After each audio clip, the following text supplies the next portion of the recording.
what's wrong with Lionsgate?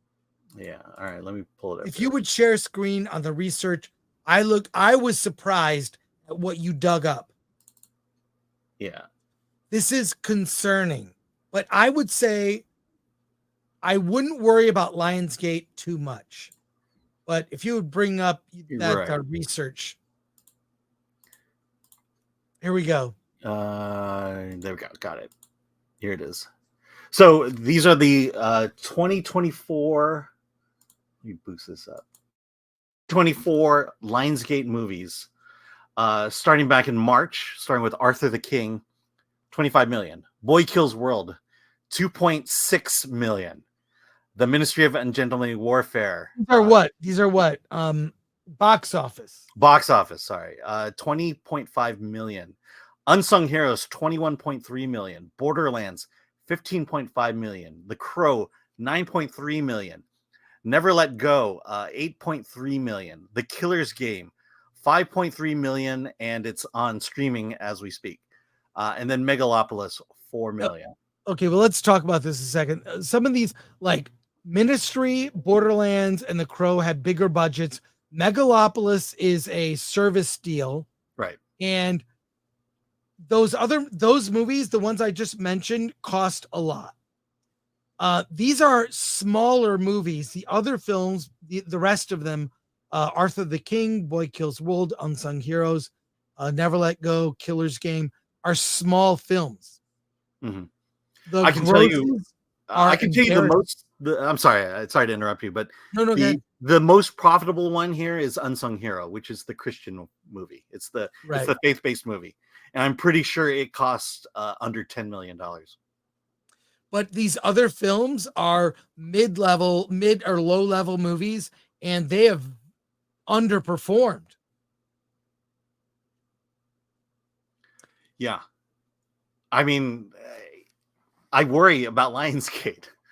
How can they survive? Let's, for context, the last movie that Lionsgate put out in 2023, The Hunger Games, and that was $130 million, right? At box office. It baffles me. I mean, Borderlands should have been big.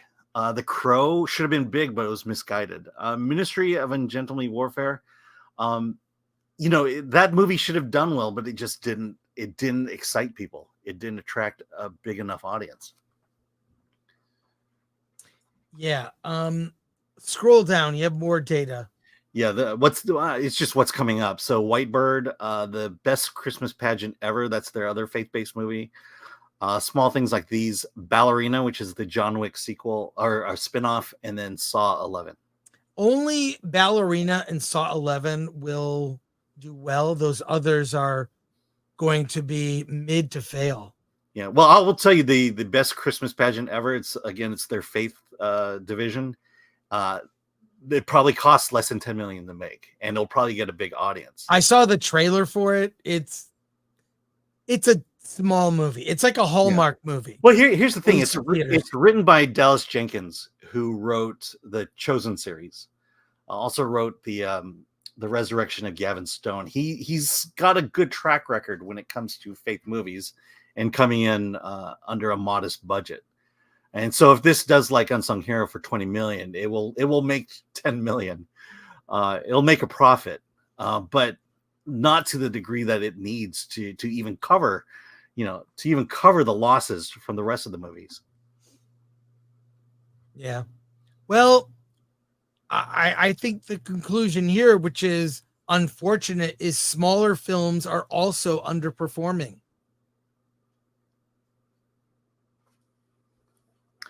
Yeah. Well, again, it becomes all relative when you. How much do you think they spent on Borderlands? How much do you think they spent on The Crow? If they were indie film budgets, they would be producing. I think the theaters tell me they like even these small films. Unsung Hero, even I'm a Racist. I think it's at 15 million now, and certainly making a profit. It's all relative when you compare it to the money they're pumping into these films. which means, Lionsgate's not going to be around if they keep doing this. Lionsgate offers employees voluntary severance amid disrupted business entertainment. Lionsgate is offering its U.S. employees... Environment. Got it. Lionsgate is offering its U.S. employees voluntary severance and early retirement packages amid efforts to adapt our workforce to a disrupted business environment, according to a memo obtained by The Wrap. The offer comes after Lionsgate acquired Entertainment One from Hasbro, a deal which led the studio to cut 10% of E1's workforce last December ahead of the merger.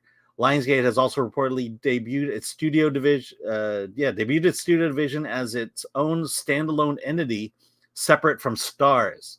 It also comes after Disney layoffs last week, with Disney cutting 300 staffers and Paramount cutting 15% of its workforce as part of a $500 million cost-cutting effort. Layoffs have swept across the entertainment industry amid the decline of linear television, a major spending cut by studios in an effort to make their streaming services profitable. Additionally, Monday's memo notes that the company's executive vice presidents and up will be required to work 5 days in office per week starting 2025, while other employees must do 4. Whether or not Lionsgate proceeds with further layoffs remains to be seen, as it will likely be determined by how many employees accept the voluntary severance. It's also recent quarterly earnings reported a $59 million loss in the second quarter, with its television division reporting a slight increase in income that helped cut the company's losses. Yeah, we were just talking about this. It's funny to me that they blame the economic environment, which is true. Things are tougher now, but at the same time, a lot of it has to do with the fact that everyone's producing crap.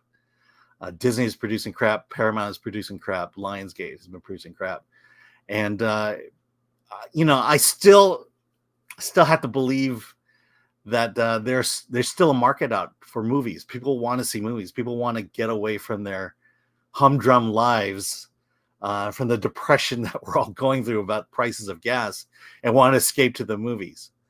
And again, these layoffs are the direct result of the decisions made by executive management across the board.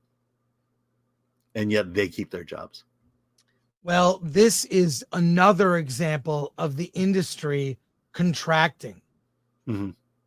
That's really what this is. So it's kind of sad. It's sad to see.